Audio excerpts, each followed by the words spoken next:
כבר יודע שכנראה אחד מהתנאים ידע את הסוד הזה.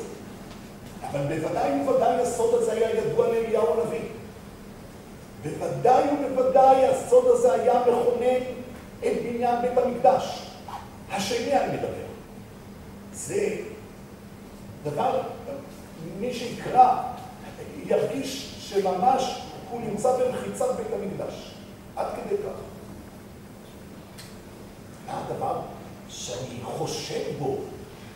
סליחה על המילה חושד בו. אני כמעט בטוח. שלושה תנאים מתווכחים. מהו הפסוק החשוב ביותר בתורה? רבי עקיבא, רבי ישמעאל. אז אומר המדרש, אחד התנאים אומר, רבי שמעון בן פזי, שהפסוק החשוב ביותר בתורה זה את הכבש אחד תעשה בבוקר. כך פלוני ואלמוני ואמר, הלכה כרבי שמעון בן פזי. אמר שכולם תמהים עליו. מה יש בפסוק הזה יותר מהפסוק שחיבק רבי עקיבא? ואהבת לרעך כמוך?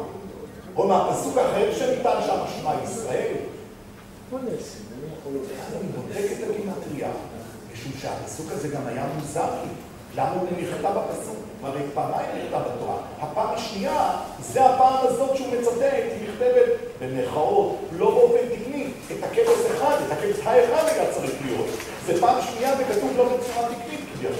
וכשאני רואה את זה, שזה נמצא 1820 בו, זה הגימטריה. הבנתי שרבי שמעון בן פזי היה מגדולי המסתורים.